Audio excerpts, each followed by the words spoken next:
Welcome to How to Survive with Danielle and Kristine, the show that teaches you how to survive the things that can kill you. Like earthquake swarms. What? Oh. That's what I'm saying. Okay. How about forever chemicals? Mm-hmm.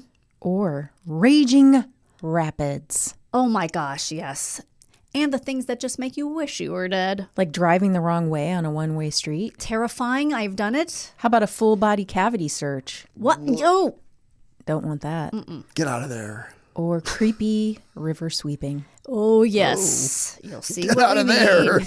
Yes. Yeah. What if you had someone's creepy river sweeping in your cavity?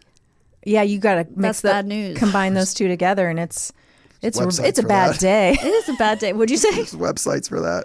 Yes, Yeah. exactly. Garen's traversed those websites You know in the what's dark hours. You know what I would like to get up in? What? Our theme song. Let's get up in that theme song. Ground is shaking under our feet, mountains on fire, flooding in the street. Can't breathe the air, can't fight the feeling. Goblin down, Xanax ain't the way to be dealing. Gotta do better than just getting high. We gotta stick together if we're gonna survive. How to survive. How to survive. Hello.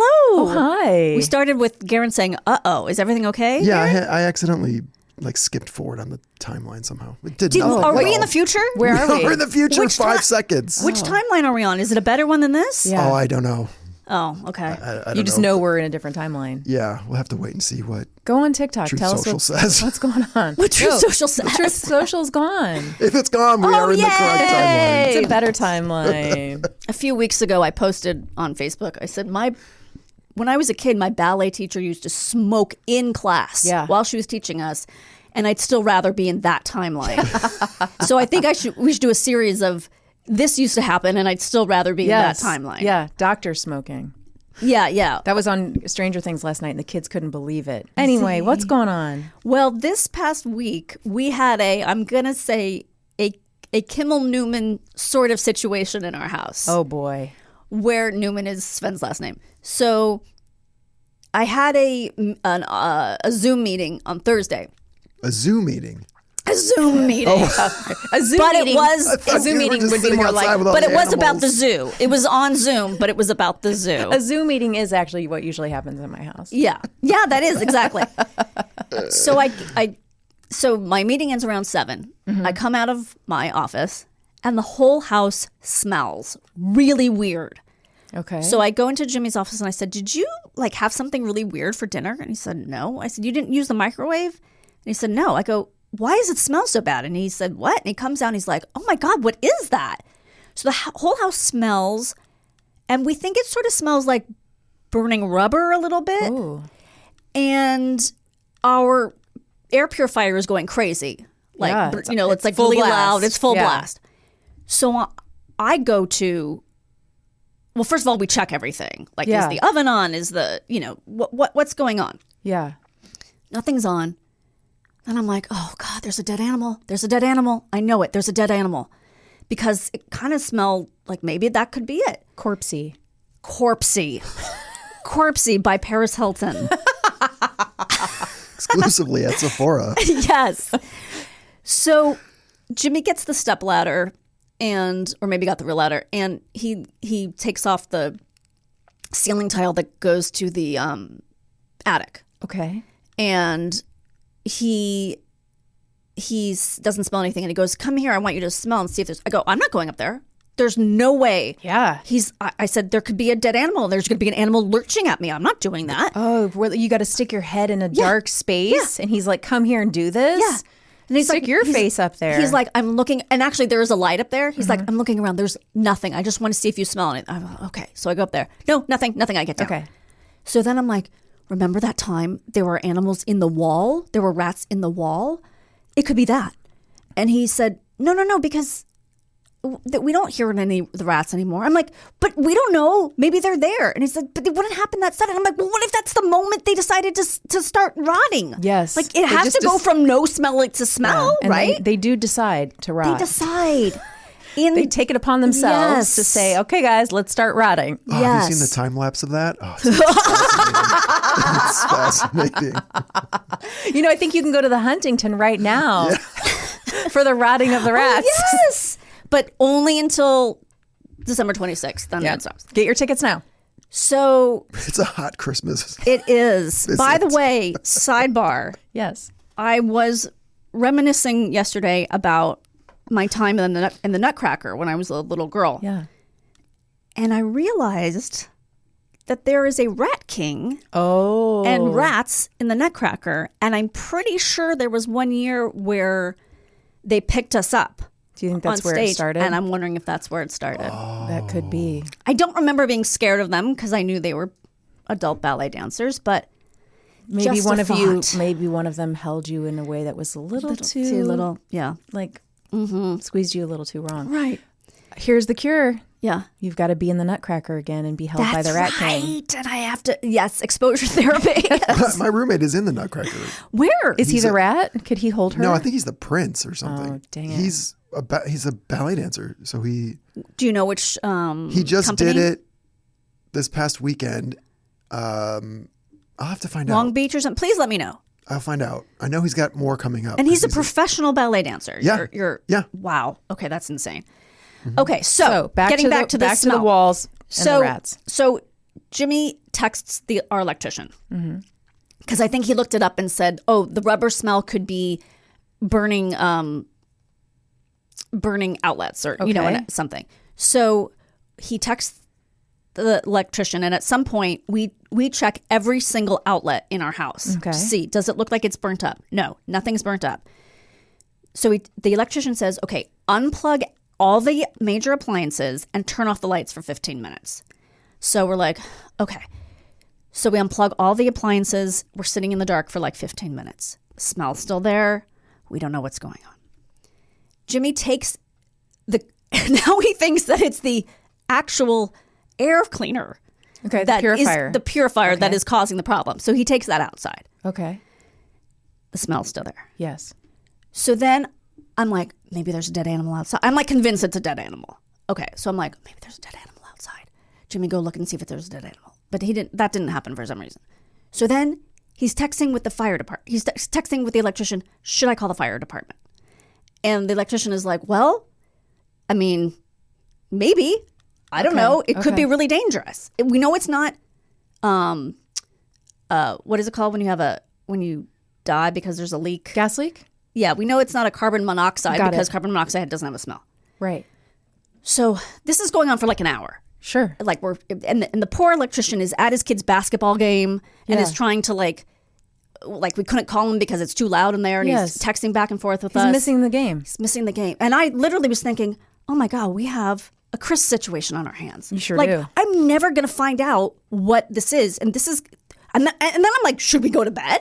Is this going to kill us? Is this going to be one of those stories? Yes. Like, I was literally thinking, should I just text Oliver and tell him I love him? Because I don't know. I have to go to bed at some point. Yes. And I don't know what this is. Should we go get a really nice hotel? I did say to Jimmy, Yes. should we go to a hotel? Yeah. Because I was like, I don't know what this is. How are we ever going to solve this? This in my house, this would have been Sven would have said, "Let's go to bed. It's fine." Right. And I would have been like, "Let's go to the nicest hotel available, the fanciest, The nicest." only one available Yeah. was on the ocean. Yes. Shutters. Shutters is Right. the only one It's the available. only one. It's the only we one have to go available. to Shutters. There's a convention. So we do another sweep of the house, and I go, Jimmy, I think I found the culprit. So I opened the dishwasher. Okay. Because I did think the dishes smelled weird too, but most of the smell was in the family room. Yeah. So what had happened was, you know those little plastic elastic things that you put over leftovers? Like you put it over a bowl. It's like a hairnet. Not Yes. a hairnet, a shower cap. Yes. It's like a shower cap for food. Yeah. Okay. They're instead of using saran wrap.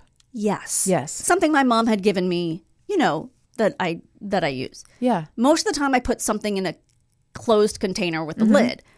But I had made tuna when Oliver was here, and I had just used that because I made it in a bowl. And I was like, you know what? This really smells like tuna. I should just put it in the dishwasher. Normally I would just wash it by hand. Yeah. It's like, this is really bad. So I thought I put it on the top. We have three Yes. levels in our dishwasher. Yes.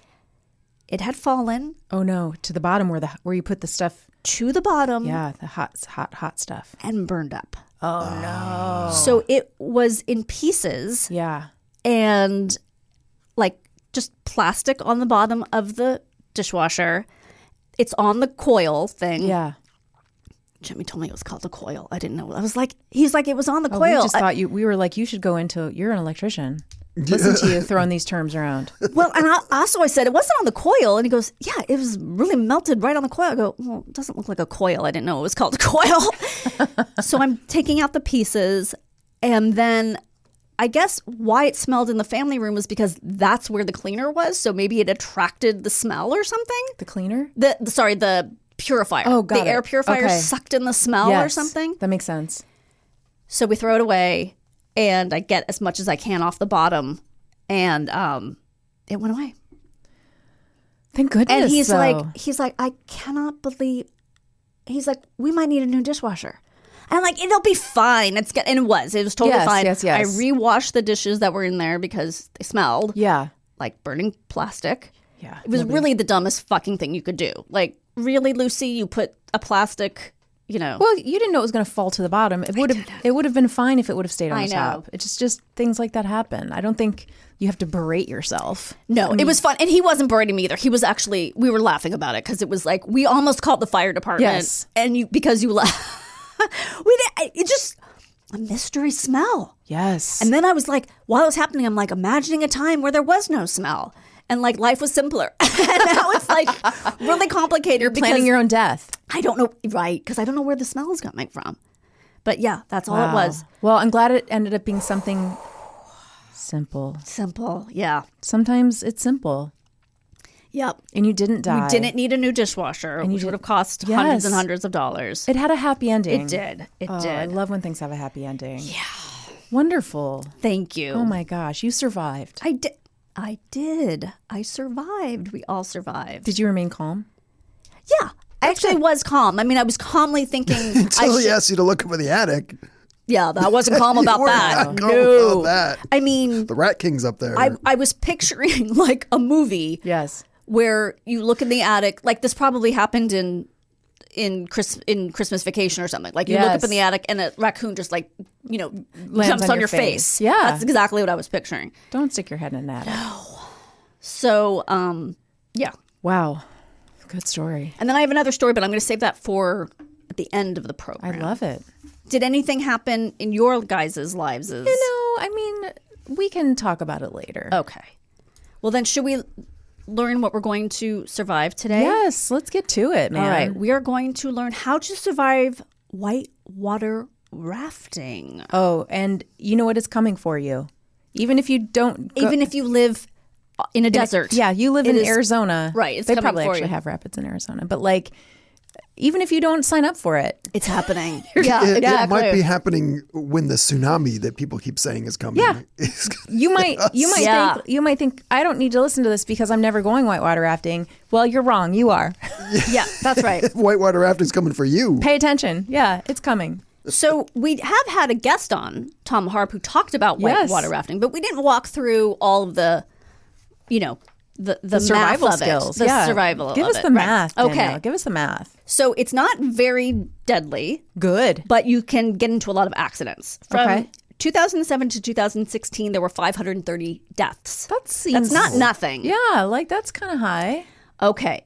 You are on a spring trip whitewater rafting, paddling hard when the raft hits a huge wave and the unsinkable happens. You are swimming unintentionally in the middle of a rapid. Swimming is not really the right word for it is happening. Okay. Swimming is not really the right word because the rapid is chewing on you, swishing you around and enveloping you in liquid power. Oof. Now's a good time to remind yourself that this is an adventure. Yeah, that's what I'll be thinking. A little preparation. having fun. Yes. That's all I wanted. Oh my God. I know. I remember I paid a lot of money for this. Yay. I'm going to text my child and tell him I love him. A little preparation and good technique can go a long way towards minimizing risk and making it fun.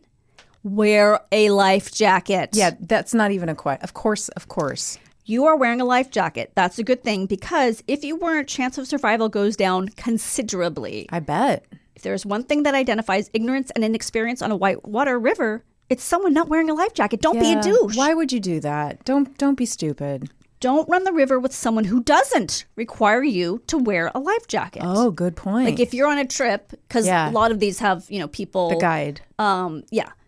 Oh, I also wanted to tell you this. Did I take this out? Okay. Anyway. All right. Never mind. Okay. There was a lot. So I'm sort of editing as I go along. Wear it, buckle it, every buckle, and snug it down so it doesn't ride up over your chin when you pull it up on the shoulders. Yeah, it should be a good fit. Like the person who's the guide should also make sure you have a good fit. It's like Kim Kardashian wearing a corset. Yeah, or a thong skirt. Or a thong skirt. Like it's got to be the right thong skirt for you. Yeah. It's got to be tight. Mm-hmm. Up the wedgie of your life. Yes. Okay. If it's too loose, the shoulders of the jacket will be floating high, but your face will be down in the water where it's tough to breathe. During a swim, it's worth taking a second to yank it down and re-tighten it. Yes. Okay, dress properly. Inexperienced boaters underestimate how quickly cold water can incapacitate an unprotected swimmer. Sudden immersion in ice-cold water can take breath away, seize muscles, and make self-rescue a challenge. Oh, do you think we would just die? 100%. I'm just dying if I get a little wet on the boat and a wind comes. Yes. I'm just cold. I'm freezing. You're corpsey. I'm corpsey. You're immediately Paris Hilton perfume. Yes, I'm starting to smell. Being dressed right is the first step towards survival. In cold whitewater conditions, wear a helmet to protect your head and some good footwear like neoprene booties or tennis shoes to protect your feet. A wetsuit or dry suit helps. Do you know what a dry suit is? I don't know what that is. I'm pretty sure it's so the water doesn't get inside too. So like your body stays dry. Okay. I think it's like, it looks like a wetsuit, but I think water can't. Is completely repelled by it doesn't get inside the suit. But I'm not positive of that. But whatever, I'm wearing one. Right now? Always. Okay. Under my clothes like a Mormon. And then you cut a hole in the sheet to... Oh, no, that's juice. I do that too. Yeah. A wetsuit or dry suit helps prevent hypothermia from a long swim. Many rafting companies include a 3mm Farmer John or Jane wetsuit. Okay. Combine this sleeveless wetsuit with one or two top layers of fleece and a dry top or splash jacket. Man, that's a lot of prep. You got to do a lot of prep. I'm tired now. I know. Wear snug-fitting non-cotton layers with which provide warmth and absorb less water. So like polyester or something? Okay. A life jacket with a whistle and a river knife goes on top. Neoprene gloves will keep your hands functioning and offer protection from impact on rocks. Is the river knife for the people who are going to try to murder me that are Yes. on the boat with me? Like Yeah. there's always, is that movie with Kevin Bacon? The River Wild. River Wild. So there's always going to be a Kevin Bacon on the Okay, on the raft. I've never seen that. Oh, that's a good movie. It's good. I was thinking of Dead Calm with our friend Nicole Kidman. Same concept. There's always going to be somebody on that Some psychopath. raft who's like, Well, they're on a boat and that, like at a sailboat, right? Yeah. Is that but called? you're on some water. Let's just say Yes, you're you are on on some water. water and you're a woman and there's somebody bad who's trying to kill you. So Kevin, did you say Kevin Costner or Kevin Bacon. Bacon. Is he the bad guy? yes. Oh. And Meryl Streep's in it, right? Yeah. Really? With her kid, she's like with her kids, I think. Yeah, and I think it's David Strathairn who plays her husband. Sure it's it a good is. movie. I'm It's sure really it good. is. Yeah, Chances are. he's not helped. Okay, maybe I should Yes. watch that. You might. Okay. Don't panic. Good, I won't. In other words, remain calm. When you fall in white water, it's common to be held under. Okay, this is the part that's really freaky. It's common to be held underwater for a few seconds. Nope, fuck that. Time seems to slow down. It's sort of like dog years ratio. One actual second of submersion seems like about 7 seconds. When you need to breathe and can't, 3 seconds can seem like 20. And it's so cold. Yes. This isn't a long time at your desk, but can feel like forever at the bottom of a rapid. Don't panic. White water is white, because it's turbulent and aerated. It's common to swallow some of this froth and water during a swim. Don't panic. In big waves, it's sometimes easiest to catch a breath in the trough or low point of the wave instead of the top of the wave where it's breaking. It's common to end up directly, underneath the boat. No, I don't think I want to do this. If that happens, just put your hands over your head, okay, feel the boat, and start moving one direction until you pop up beside it. I mean, the boat can't go on forever, right? Right. It's not a yacht. Yeah, I mean, I'm not going whitewater rafting on a yacht. No. They're too big for the river. Yeah. And who's taking me on their yacht? Can you imagine? I would like to do that once. Go on a yacht? Sure. Why not? Why not? Well, I mean, it's likely to happen in our lifetime. I don't see why not. No, I don't see why not. Defensive swim position. Okay, what's this? Okay. If you get pulled right back in the boat, which is what happens almost all the time, great. If not, recall what the guide said about the swimming during the pre-trip safety talk. So this is what it is. You float on your back, feet downstream, and up. Okay, I can do that. Your feet are pointed up. Yeah, because if you're going to slam into a rock, you want it to be your feet. Exactly what it is. Not your head. Use arm strokes to position yourself properly. Get feet up to minimize the risk of foot entrapment. Oh, okay. That's when an undercover foot pretends to be a prostitute and lures you in, but then boom, your foot is in handcuffs. I can be so easily lured too. I know. You just give me a wink and I'm in. So easy. Little foot has like a fox fur half jacket on. Googly eyes. Be careful. Position feet downstream, toes at the surface, and use your heels as radar to feel for and push off rocks. Be careful when you sit up to see what's coming because you may be lowering your feet or your tailbone too much. Wait, what? Be careful when you sit up. Okay, you don't want to be lowering your feet below when you sit up. You have to sit up to look for stuff, but be careful. Okay. Lay flat and arch your back to protect your tailbone in shallow water. Yeah, so you're not slamming into things. Right. Keep your feet pointed downstream and use your arms to angle your body to the current and backstroke to maneuver right or left. So you're on your back, you're doing the backstroke.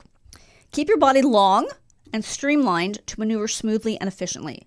Good defensive swim technique minimizes your risk of getting unlucky once you are already in the water. The goal is not to get hurt and conserve energy to self-rescue. You self-rescue quite a bit, don't you, Garen? Yeah, it's a tradition. Yeah.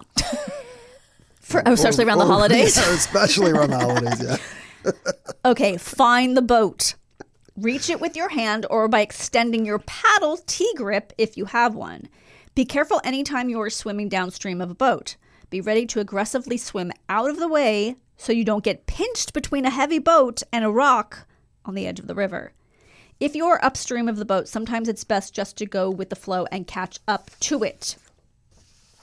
If and when it happens, grab onto the outside safety line and wait for someone to help you back in. If you can't make it to the OS line, look for someone to offer you a paddle or toss you the throw bag. A throw bag is a rescue device with a rope attached to it that can be thrown to an overboard rafter. If we don't get to you in the first few seconds, assume the whitewater swimming position that we just talked about. Likewise, you should also know what to do if someone else falls off the raft. Throw them the OS line or give them a paddle to grab onto. Toss them the throw bag. It's pretty simple. Okay, this is interesting. If a larger person would happen to have an out-of-boat experience, instead of trying to use your muscles to haul them in, because they're too big for you, just grab the shoulder straps of their life jacket, straighten your arms, and fall backwards into the center of the boat. Yeah. Okay. So you're falling backwards, grabbing onto them. Like Get a lever. good grip. Yes. And let your body weight do the work. Okay. So feet up, minimize risk of entrapment. We talked about that. You can get caught in rocks. You can get caught in, just moss or whatever's in the water. Yeah. Okay. Knowledge is power. Know the type of river you are on and respect the fact that a Class 3 swim is worlds apart from a Class 5 swim. I believe we had on... these are the rapids, right? Yes. Okay. We had on someone who was doing the Grand Canyon. Yes. And she talked about the different Sarah. I'm blanking on her last name right now. Yeah, why can't we think of her Who does the name? miniatures, right? Because she wrote a book about it. Yeah, and she does we'll do it in What Did We Learn? The different kinds of, the levels of. Yes. Okay. In a class 3 swim, you can really manage the risk and reduce the chance of injury by doing the things that we're talking about here. In a class 5 swim, you're going to have to get pretty lucky to not get banged up, even if you're doing everything right. Because they're fast. Dangerous and wild. Good guides give paddle crews additional information on specific rapids as they navigate the river. For example, above... I don't know. Sometimes this isn't written well. Okay, we're going to skip that. In general, a lower volume river or steeper gradient river will present a higher risk of foot entrapment or trauma from bumping into rocks. So good defensive swim technique is paramount. Okay, we talked about that. Keep those feet up. All right. In higher volume rivers, be prepared to spend some time underwater in powerful eddy lines or big breaking waves. Concentrate on not panicking and catch breaths in the trough. We talked about that, the bottom of the wave. It's normal to swallow some water and cough or choke. Be patient. Don't overexert yourself. Okay. Having said all this, one of the best things you can do to defensive swim successfully is to practice. Start in smaller, hazard-free Class 2 and 3 rapids under the supervision of experienced boaters or guides. A good swift water rescue clinic will teach you how to read water, recognize and avoid hazards, and give you plenty of opportunity to practice defensive and aggressive swimming in whitewater. I wonder if most people work their way up. I would think so. To bigger ones. Or, if they just kind of jump into going down the Grand Canyon. I'm sure there's some ding-dongs who are like, I can and do it without a guide and just do it on their own. They really don't suggest doing these things on your own. I guess, after a certain point if you're an expert, but... You want someone who can throw you a line and Okay, are you ready for a story? Yes. Okay. This is from 2017.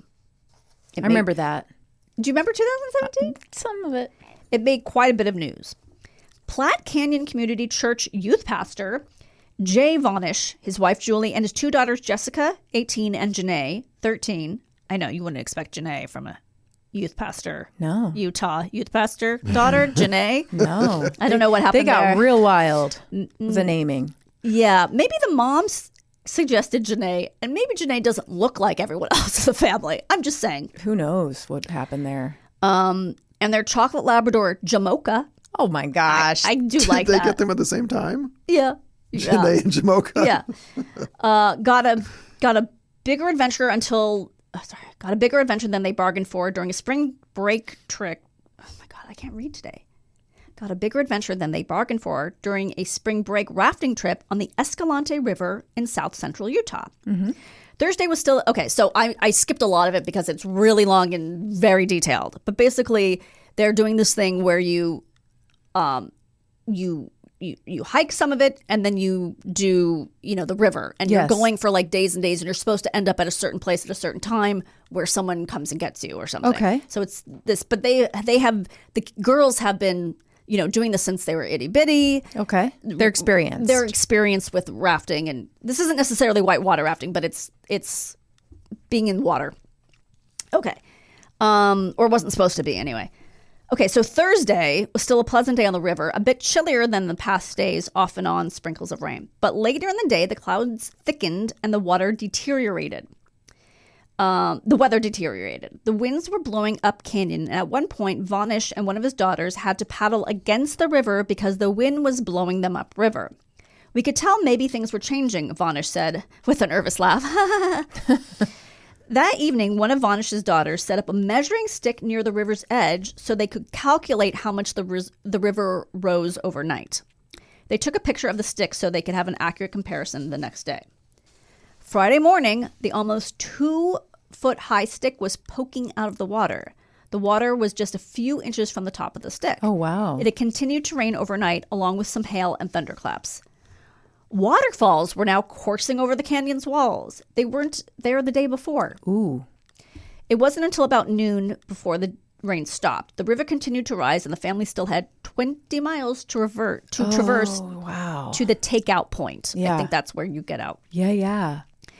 Okay, so at some point they get out of the river, but then they realize they got to go back in the river. Okay. So they decided to put back into the river. The girls were heading the raft caravan. So there's like a stream of rafts, I guess, followed by his wife. His wife's raft flipped. She was floating in the river as she told Vanish to get the raft first. I wouldn't tell him to get the raft first. Get me. Yeah. You didn't swear an oath, a vow to the raft. Vanish did, tied the boat off. Maybe Mormons are different. I don't know. They have different rules. And she got back in her boat. I don't know if they're Mormons, but youth pastor, Utah, I assume they were Mormons. We don't know. Yeah. We got to our kids. This is crazy. I had no idea what was going on with them. They're like 5 minutes ahead of us now, Vanish said. I have no idea how far ahead they are, if they are having trouble. The river was strong and it was fast. We spent the next 15 minutes or so paddling like crazy. He was praying, let my babies be okay. I mean, this is terrifying. You're so scary. Yeah. They got 2 miles down the river and then Vanish saw his girls on a beach. Okay. So they got off. Where have you guys been? The daughters asked. They got on the beach and discussed the situation. The girls said that they had to make up time and that they were okay. So they talked a little more, put their arms around each other, and said a prayer. They went back on the river. There was a portage point. Okay, so portage is when you are actually doing the walking. You're out of the river and you're walking to the next, like maybe the river is untraversable or something. So you get out and walk. I was trying to understand this. It's not something I'm super familiar with. Yeah, I don't know either. But Vanish was concerned with the increased height of the river. The rafts flipped again. Oh, geez. Once, 3 at one time. Oh, man. They couldn't find a safe spot to camp. One spot was muddy and looked like it had been flooded a few weeks before. It was about 4 p.m. and they decided to go another hour on the river. Another hour. That's when they hit trouble. They came around a boulder sticking out into the river, and then the river made a sharp right. Beyond that boulder was a mass of fallen rocks that spanned the river from one shore to the other. Now they can't get across.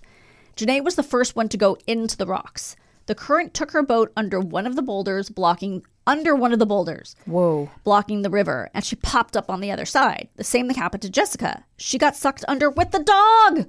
No, not yes. Jamocha. Why are you bringing Jamocha in this dangerous situation? Oh, man.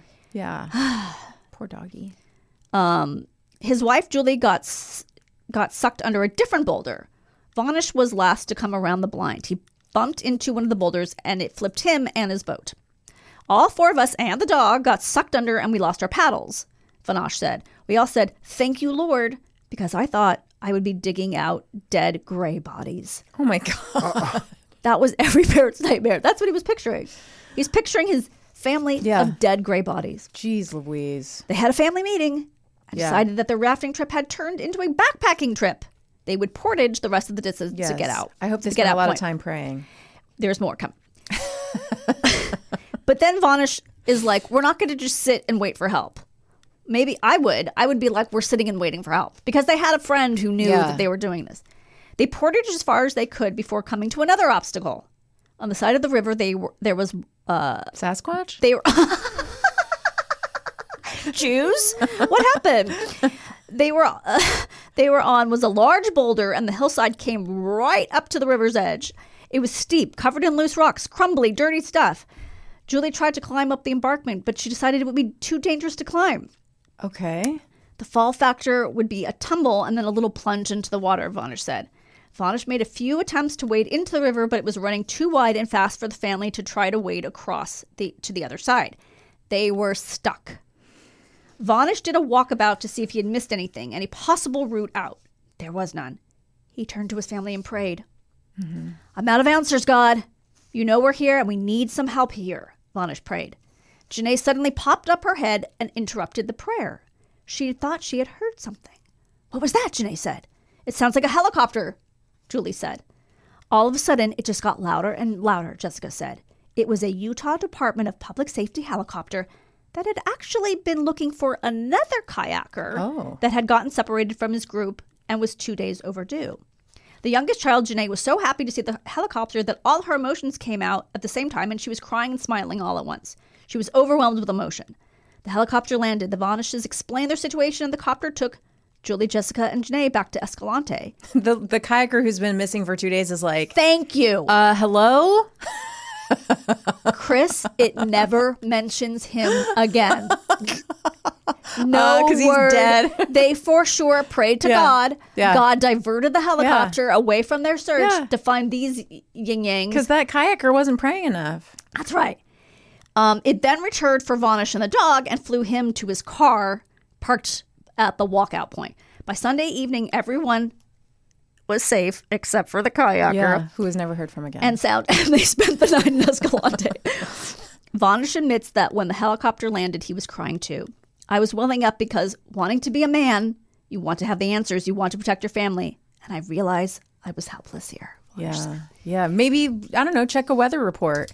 He did, and it wasn't supposed to be as bad as they were experienced at doing this. Yeah. It just happens. It just happens. Yeah. I think God was testing them. Well, but then. And they've passed. Yeah, they did. They are the most godly. Yeah. And then God saved them. That kayaker was an atheist. No, that kayaker was. God was like, fuck you. Yeah. I know. I kept like, wait, I kept like looking it over. Where's the kayaker? Yeah. Where's the kayaker? The helicopter be like, hey guys, I got to go get this kayaker first. He's first in line. Yeah. Then I'll come back for you. But apparently praying works. I don't know. I think that's. This is what you would call in a story or a play, you would call this a deus ex machina. Yeah. God machine. Like, they didn't accomplish anything. God just came down and rescued them. Yes. But in this form, the machina was a helicopter. I mean, it's bad writing is what it is. But that's what happened. In the story, it's the proof is that it actually did work for them. That's right. So I hope you've all learned your lesson. Is this a Christian podcast? Yes, it is now. It absolutely is. This was my way of telling you guys. Oh my God, I was not expecting that from you, Danielle. I know. It's a complete right turn. Is this a Christmas miracle? It is. It's a Christmas miracle. I'm now Christian. This would be our Hallmark movie. Yeah, it would be. Where a podcaster finds she loves. Because I'm telling it in flashbacks. So yes. You see the family, you see the whole thing. This is one of those, maybe not Hallmark movies, but one of those Christian movies that we talked about Angel Studios. Is that what it is? Yeah. Oh, and like while you're telling it, we would cut to the actual Yeah. That's story. what I'm saying. And they would be the explanation why this went from a comedy podcast with lots of swearing to a Christian podcast. And while you told the story of you and Jimmy, it would show that like you guys were really frowny and unhappy. Yeah. But then when you would go home from telling this story and this episode and you would get home, you would be really happy and you'd both be wearing crosses. I was going to say I'm wearing a what's her face type cross. Why am I forgetting her name? Kristen Chenoweth? I don't know anybody. No, we wears a cross. referenced her the other day. The White House spokeswoman. I'm just completely blanking on her name. But we'll say. And what did we learn? That was really fun. Well, thanks. Should we take a break? We should, and then we'll be back with our guest.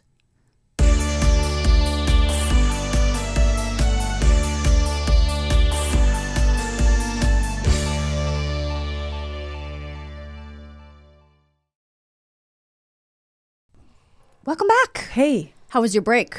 Pretty good.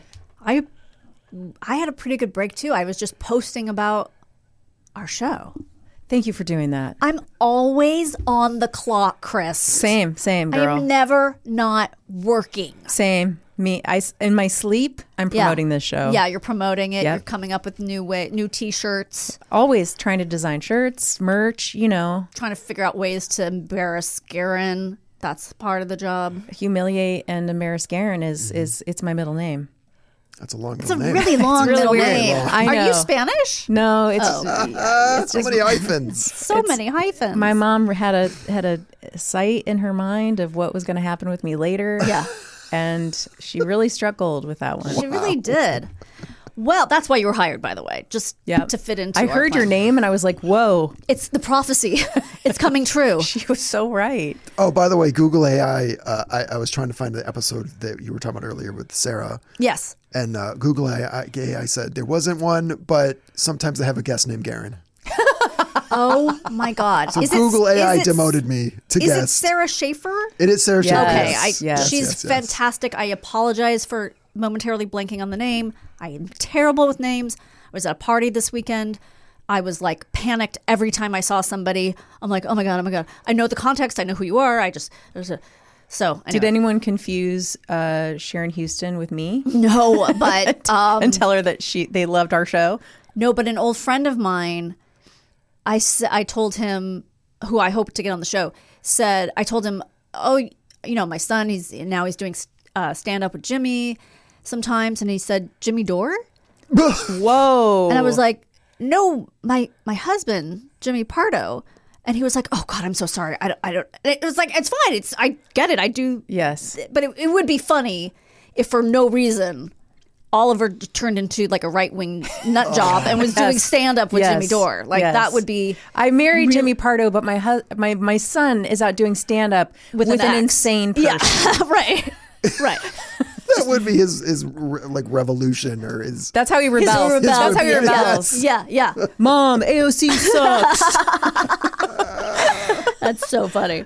Okay, on the first half of the show, yes, we discussed how to survive White River rafting, and now we are going to talk about how to survive having a job on the river with Drea Clark. Yay! Hi, Drea. Look at you remembered my name.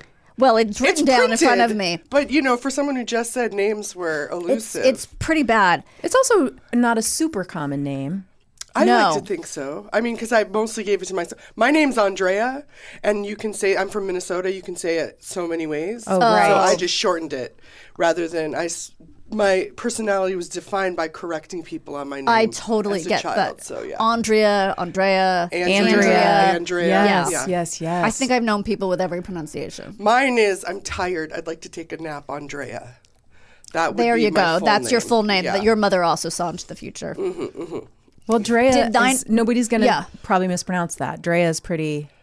You'd be surprised. Really? People can mess up everything. Yeah. Drea. I was trying to figure out how you... Yeah, no. Drea's pretty easy. Did 90... I don't know how old you are, but did 90210 mess you up? Yeah. Yeah, that added to it. Andrea. Yeah. Oh, boy. Forget about it. Yeah, no. Yeah. Okay, so Drea is an indie film producer and is a programmer for some film festivals you might have heard of. Like Sundance? Sundance? Yes, I'm part of the programming team at Sundance. I've been there for the last 9 years. I was the senior programmer at LA Film Festival. I was there for 11 years. I did Slam Dance for 13 Oh, my God. years. And I'm the artistic director at Gina Davis's Bentonville Film Festival. Oh, wow. Which I've been with. I was their film curator the first 9 years. And so then Is that all archery themed movies? Oh my God, I wish. Every single one archery? Yeah, I mean, we only get one movie a year. But it's easy to all program. themed. Yeah, it's a cush gig. I'll tell you that. Yeah. That's great.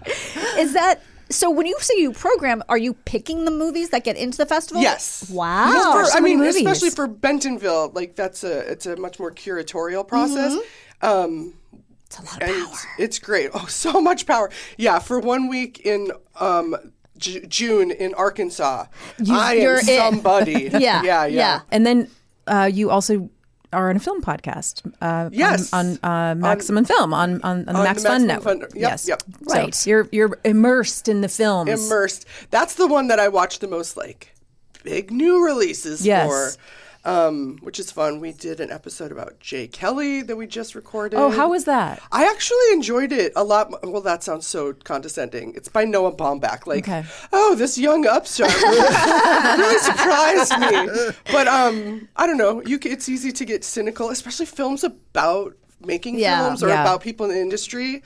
I mean, if you know people, we're all in just. I'm excited to see it. Insufferable, but it's It harkened to everything from Wild Strawberries to all that jazz. Oh, wow. To 8.5. There's a lot of really interesting choices in it. Oh, I'm excited. Drea, we want to know about your story. Oh my gosh. When are we and where does this take place? Set the scene. So I'm, as I mentioned, from Minnesota. I worked at a summer camp in Wisconsin, right across the river, and it's called Camp St. Croix. The St. Croix River divides Minnesota and Wisconsin. Mm-hmm. And it is a big old river. This is not like a small trickle, hey, can you step across this with two steps? It's there's a bridge that's a mile long. Oh my God. That goes across that. Oh, wow. And, but it was camp, I worked there from like age 16 to 22, and I started young because I knew how to sail, and they needed a female counselor who could sail. Oh, okay. And had you attended that summer camp before that? Oh, yeah. I'm very much a camp girl. Okay. It probably comes across loud and clear with everything that I say. Like I don't know. It's a real formative, I'm just impressed that it seems like this is a camp like you see in movies. Fully. That never... Well, no, they never do them in... Anyone who goes to camp, who's ever seen a movie or TV show about camp is like, they didn't do that right. Because every camp is different. Mm-hmm. Right. And your camp is the baseline. They all have their own serial killers. Exactly. We don't want yours. We have our own. But so, yeah, I went there as a kid and then, like, was hired right after the, like, leadership training program to come back. And so then I worked there every year. And it was a blend of you could either do sailing or canoeing. So we did do a lot of, I led a few canoeing trips in rapids, like Croix River and like things like that. But my specialty was sailing. In my last 2 years, I was the sailing director, which is pertinent to this story because that meant I was part of the waterfront staff. It was me, I had an assistant sailing director, the waterfront and lifeguard, and then a boating director. And our camp, these are like really exciting logistical details. Oh, we want to know. I swear it sets the scene. No, it's great. If you've been in that area, like the St. Croix River, the river itself, it's all like, I'm gonna say glacier carved, but don't hold me to it. I was an English major. Okay. But it means like to get up to camp proper, it was like this big climb. Oh, okay. So like we had like, oh my God, the beach path, like it was this whole thing. And all of this to say, the waterfront staff was pulled aside one day, and we're all like 20, right? Like, which then I was like, yeah, no problem, I can run the world. Yeah, of course, right. Infallible, invincible, and now I'm like, oh, delusional. But we were pulled apart and told this really heartbreaking story that someone in Hudson, which is the nearby town, had taken their life by jumping off a bridge. And I'll say this story really is only possible to tell in any kind of anecdotal way because I know nothing about this person. Okay. So, like, I would never try and be dismissive of everything pertaining to that. Ours was just this unique fallout.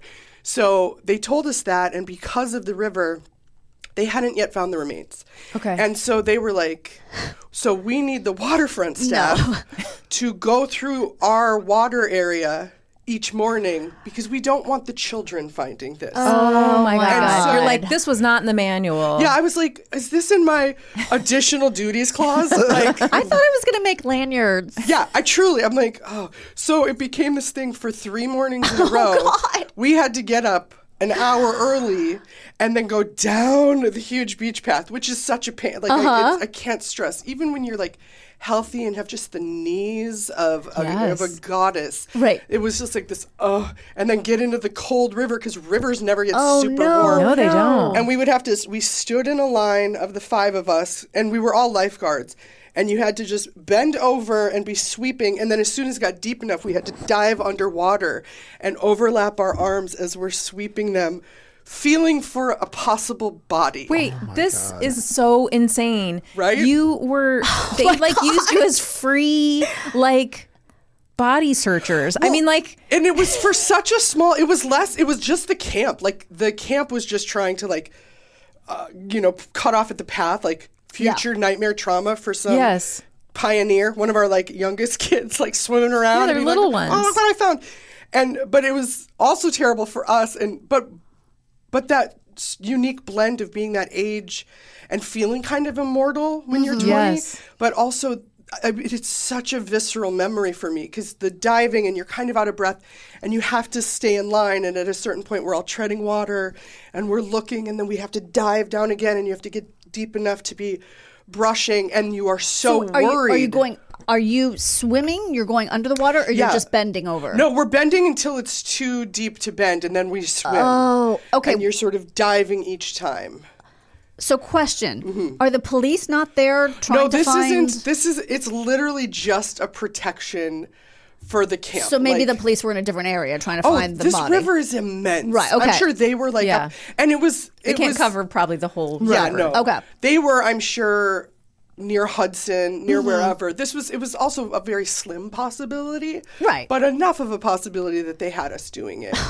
And so I just remember, and also we didn't tell the rest of the staff. So we would come up drenched and exhausted. It's like, what, 6 a.m.? And having this weird, we would have to be in the river by like 7. Okay. And then like there's, we have our swimming section and the boating section and the sailing, like anywhere the campers could conceivably be like getting to easily.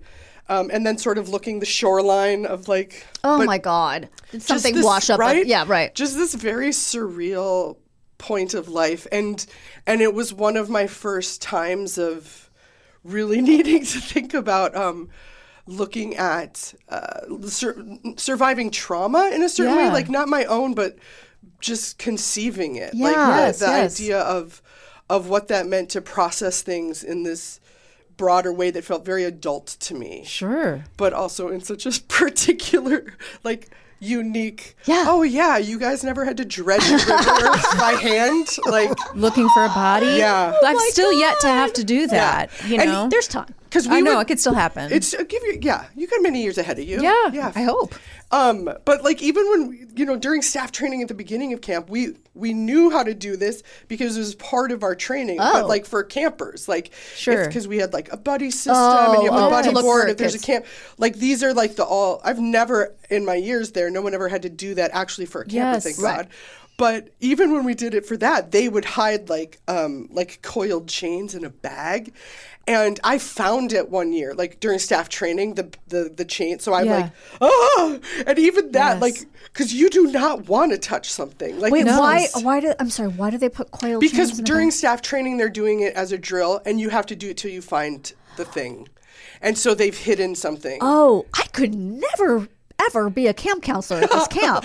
Well, I'll tell you, this is a real small percentage of it, and I think you would excel at the rest. I probably would, but I think I'd probably fail the being underwater trying to look for something part. It wasn't ideal. I mean, I was a swimmer, so that helped too. But yeah, but just that whole thing of like hitting something when you're looking for it. It's terrifying sounding. It was, but it was terrifying in a way that you couldn't really vocalize. Like it's taken me years to be like, that was kind of a big thing. Like the 6 or the 5 of you didn't like talk about it. No, like you just kind of did it, and then it was this secret, and then like 3 days later they were like, he's been found. Oh, and then we were like, I guess we're not doing that anymore. But there was that's what I mean, the like lingering things of it. It's such a clear visceral memory of the physicality, but the lingering elements of like what it represented, or even represented also in people not talking about things, or people going through scary moments and not debriefing or dissecting what it meant. Which I also found formative because I've tried to move away from that. I'm like, let's get into it. You guys want to talk about something right now? Does that let's do it. I was going to say you could have turned it into a scary fireside, ghost story. Oh gosh. Well, again, as Gavin said, we already have our own serial killers, so we were covered for that. Yeah. Right. Yeah. So there probably were already the scary stories that existed. They were, but they were always like, there's a one-legged man in this woods. And whenever a camper was like, and why does he have one leg? And you're like, there was this propeller. We're in canoes. And they're like, how's there a canoe? It's a different kind of boat that he had. Don't worry about it. And I think your boss probably would have frowned on you guys telling that, like, hey kids, guess what I did this morning? Oh my gosh, the actual one? Yeah, no thank you. Yeah. But first off, send your kids to camp. I'm absolutely a camp person. I do think it's so good for the soul. It gives so much confidence and dorkiness, 2 things that I think are key to happiness. But also on one of, not mine, but someone else who went on trail, which is what we called like the longer canoe trips. One of the other girls' groups they did find someone. What? A different someone. A totally different someone. Oh, my Lord. But that was like deep wilderness and like a thing. And the counselors found like it was like remains. Okay. not, like- Oh my God. Yeah, They were yeah. able to keep the kids away. Yeah. She went to Stephen King camp. I know. Oh, yeah. I said Minnesota, but I meant Maine. Yeah. But again, those are the rare things. Mostly you're just like pretending. Jesus. Like I have also watched a child, like I'll sit on like we'll have, finished a portage, taken the canoes out. Portage. Oh, there's that word. There yeah. it is. I'd never heard it until Now you've heard it today and then I've heard it twice. I love a portage. That's I where used to be a portage beast. Let me understand. That's Yeah. where you walk when you get out of the river. Is that right? Oh yeah, but it's not just that. Like a true portage, it's basically like so I used to canoe in the Boundary Waters, which are the lakes, chain of lakes that separate Minnesota and Canada. Okay. And so it's exactly that, a chain of lakes. So to move along, you hit chunks of land that if you want to keep going, you have to get all of your stuff across it. So a real portage is you have to put your pack on and then you put your canoe over yourself like a turtle shell. And you're walking that way. And you walk, Okay, you walk so- your Yeah. canoe and your Okay. pack and your tent and whatever else. Gotcha. I only know it for one reason only, because near where I grew up are the Portage Lakes. They're actually named Portage Lakes in Ohio. okay. Oh, nice. Okay. Yeah, so, but I didn't know it meant something. I just Yeah. was like, yeah, it's those lakes. It's probably like portage. Oh, like, really? I think that's it. Whatever. I could be. Yeah. I feel like there's like a French, like Probably. trade, Basis fur of that. trader Yeah. sort of thing to that. That seems right. But yeah, like back then in my youth, but there were like these. That was the other thing that was great about camp is it really like. Prized being like very strong Yes. as a woman or a girl or whatever, and like we were like, yeah, you got this, or however dirty you could get. Like That's so we cool. wore a trail shirt. You wore the same shirt every day on trail, and it's also what you washed your like eating vessel out with. We were disgusting Yeah. when we came off trail. But to do like if you could do a single portage lift, so A, carry the canoe by yourself, but B, get it up there in the first place is this whole thing of like getting it to your knee first and then like This Yeah. is like little girls are doing this? no, well we have generally the longer trails like that, they're like 14. That's still but impressive. they would generally do like a 2-person portage like with the canoe. Okay. Yeah, it was the counselors that were like, check this out. As I've said before, I went to Camp Hollywoodland, where the big adventure was going to Disneyland for the day. That's So hilarious, we- but awesome sounding. So that's when I say it's like the movies. Like Yeah. I always thought, oh my honestly, my frame of reference is Meatballs, the movie Right. Meatballs. Oh yeah. Good So one. I just like, I wish I had that experience of like swimming in a river Yeah, and, yeah, and yeah. doing all these things. There was nothing like you that. got to do here. it now. Right. And then my son wouldn't go to camp. So Yeah. But your kids, do they do that kind of stuff when they go to camp? They go to Camp Fox, which is on Catalina Island. Right. And it's nuts. I mean, they kayak in the ocean That's and they right. do zip lines and they go on these huge hikes and Love they it. get strapped on the back of boats and taken all over the ocean and they swim in wetsuits and they can fish and they come back and they look like they were just in the water. I mean, they're like filthy and they're like, they Pruny. never change their clothes. They're in the same clothes basically we left them in, but they have a really insane wild time. That's awesome. And all the counselors are teenagers. Yeah. And they're obsessed with their counselors. And Yes. my Yes. daughter's daughter's like, I want to be a counselor. And I'm in the first step of training to be a counselor. Please have her be a So counselor. it's very similar, I think, to. It truly, like, I've always had a real unearned sense of confidence, but then you earn it at camp, That's like, in great. a really unique way. So did you go back the next year? Yes. Okay. I went back for 2 more years. Okay. That was like not even a blink. I Oh, mean, yeah. you weren't freaked out. It wasn't a deterrent. It did, again, like it stayed with me, but it's Mm-hmm. one of those memories that like, as I age, come out more and more that I'm like, I feel like if I told people this, they would say, what? Yeah. Whereas it's just part of like Right.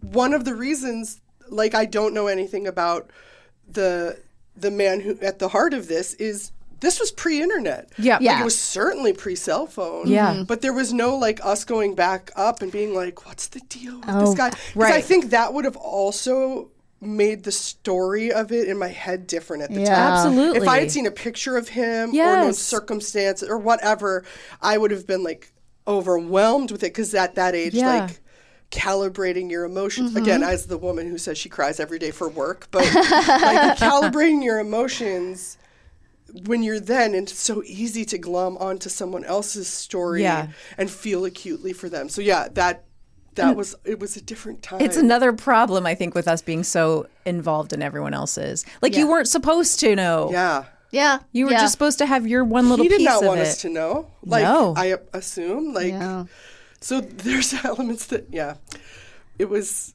the best of times, the worst of times. Yeah, I mean, I'm trying to not be that person who is, of the older generation who always goes, back in my day, because I do think there are wonderful things about today that we didn't have, or wonderful advances in technology that we get to have, take advantage of. But also there are things that I go, oh man, it's sad that my kids don't get to just absolutely have the experiences that I got to have. And even when, like, because we're all watching Stranger Things together, I think they're very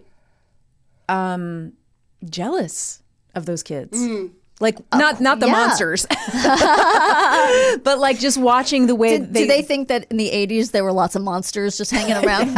They're like, aside from Vecna, this looks pretty good. There's something really special about modeling, and I do think like the strengths of showing kids like, oh, it's cool to know these things. Like, I can still start a fire in pretty terrible conditions. Yeah. Like, as most of the firewood kind of damp, I'll probably get it done, because we have to eat. So those are like really nice, like actual tangible skills to have.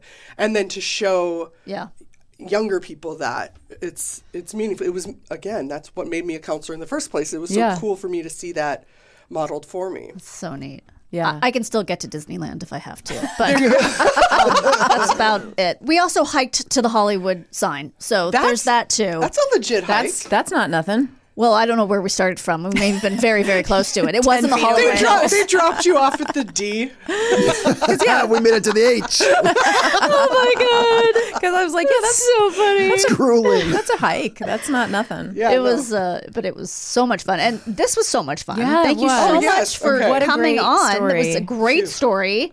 So crazy.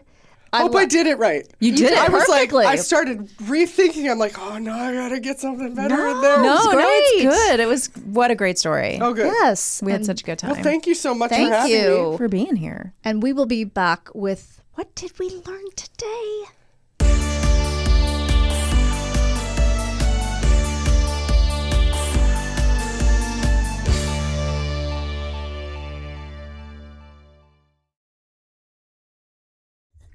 Kristine, Danielle. are you ready to learn what we learned today? Only if you sing it. The coil of a dishwasher is actually simply called a heating element, which is So- why it melted on it. It's not a coil. You can go Yeah. back and tell Jimmy, hey, exactly. guess what? Now who's the idiot? I'm gonna well actually all over your face. There's a thin line between adventure and death by misadventure. Oh, That's a really well said. Aha. A dry suit. Caroline Levitt. Just remembered her name. Yeah, well, skip that one. Okay. A dry suit is a waterproof garment designed to keep the wearer dry and warm in cold water by preventing water from entering through sealed neck and wrist areas. I think I was right. Yes. Unlike a wetsuit, which works by trapping a thin layer of water against the skin, a dry suit maintains a layer of air between the suit and the wearer's body. I want that. That's what I want. And relies on the insulation from clothing or undergarments worn beneath it. I don't understand how it works, but sounds great. Thank God it does. Yeah. You can hear more whitewater rafting adventures in our episode with Tom Sharp, Too Much Water and Whitewater Rapids, and Sarah Schaefer, Lost at Sea and Riding the Waves. Those are two of our episodes. We have collections.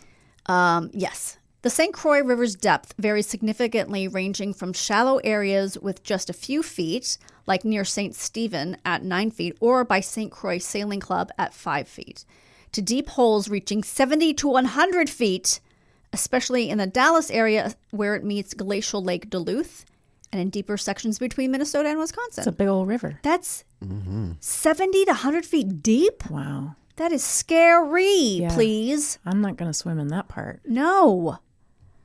Okay. Well, I had said I was going to do another story, but I'm going to save that for the bonus. Yes. That's a little tease. Oh, save your dirty laundry for the bonus. Right. That's where I'm putting mine. Okay. So, did you want to once again plug our levels and tell everyone about our new... Yeah, we've got a couple new levels. Check them out. They might not be on sale for you all by the time you hear this, but doesn't mean they're not great. Right. We've got Backpack Full of Rocks. Mm-hmm. And with that one, you get to come to our fun quiz parties that are starting in January. We're going to do trivia. And Naked and Burrowing, which is our other level, which you get to just really, really just support us and make sure Garen doesn't get kicked to the street. We're trying to keep him in his apartment. Right. To the street. It's the not kick to the street level. It's the not kick to the street level for all of us, really. We're just, we're trying to keep it, keeping it real here. Yeah. Thank you for all of your support. What are you laughing about? That sound whiter. Kicking it to the street. Keeping it Well, we're real. like the Doobie Brothers taking it to the street. Yes. How about that? And we're gotcha. what's the other song? we're reeling in your eaves. Well, that's not the Doobie Brothers. Oh yeah, that's the other guys, the other white guys. That's Steely Dan. But sure, really Raking in your eaves, breaking in the eaves. throwing away the suns. That's right. Snow-covered horses, I think it was my mom's famous mishearing. What was it again? Smoke on the water. Snow-covered horses. Snow-covered horses? That's so It sweet. sounds very peaceful. really to me. cute. Snow-covered horses. Well, Do they they're get chilly? cold. I know. They go into the barn when it snows. Yeah. That's I'm true. pretty sure That's they're brought true. into the barn. Yeah. But that looks beautiful though. Snow-covered horses. I want that painting. I'm sure Thomas Kincaid has some sort of snow-covered horse painting for you. Oh, I think there's a documentary about him. Yeah, he's a big fraud. What? Is that what the Whoa. documentary is? Like I think wanna it's see that it. he has this image of being this sort of vaguely religious kind of Okay. guy, but he's not like that at all. Did he have Oh. sex with horses? Is that what we find I out? have That's not what- watched the documentary, so I cannot Okay. confirm I do nor wanna- deny that. I do want to watch that documentary. It looked interesting. Yeah, I keep forgetting about things. We've been watching old episodes of the Beast. It's a game show. Yes. Oh yeah. With actual like hard Beasts? trivia. They have this British guy they call the Beast, Oh, which is just okay. mean because he's like this big guy, but he's apparently very sweet, and he seems very sweet. And there's a team of 3 players who don't know each other, and they have to bank money, and then Okay. you play against him. But he is like this amazing trivia guy, so you're basically trying to beat him as a team. Oh, interesting. Yeah, it's really good, actually. I mean, because it's Jeopardy level questions. Is it going to be as good as our quiz games though? No, not at all. Not as good. Not as good. Not at all. I mean, you've got like professional level game show writers. I am a game show. Up in this business. Yeah. Yeah. I mean, that's true. I mean, we're just doing Nicole Kidman trivia, right? Right. I mean, Actually, 99% Nicole Kidman trivia. So guys, brush up. it will be trivia about our show and things we've talked on like safety things. Yeah. Might be something very pedantic. Like It also might just be whatever the fuck we feel like. Right. When we're, because I think the plan is that Danielle and I are going to head to a bar, get drunk. get a little tipsy, Yeah. and then we're just going to start right in the show. Exactly. And that's how I do when I'm hired for a game show. That's how I do it anyway. Yeah, so- I sit there for 6 hours in Yeah. a bar and I get drunk and this time, though, I'll be there with you. yes. And boy, oh boy, the ouzo's going to fly. oh, ouzo. I'm kidding. She does not like. No, I've never tasted it. Oh, I'll get you some ouzo. But you said it was awful. it's so disgusting. Yeah. Is that like what is that? It's a Greek. It's a Greek like. I don't know if it's Liqueur? liquor. I don't know what it's made of. It tastes like black licorice, if I remember correctly. But see, I like black licorice, You might so like I might it. like Maybe it. you'll like it. If it's not crazy sweet, I might like it. It's definitely not crazy sweet. Well, you know how some liquors are like, Yeah, no, it's not that. Anyway, get ready for that because that's coming. that's right. All right. Well, Well, hey, until next time, I guess. yeah. Remain calm. calm.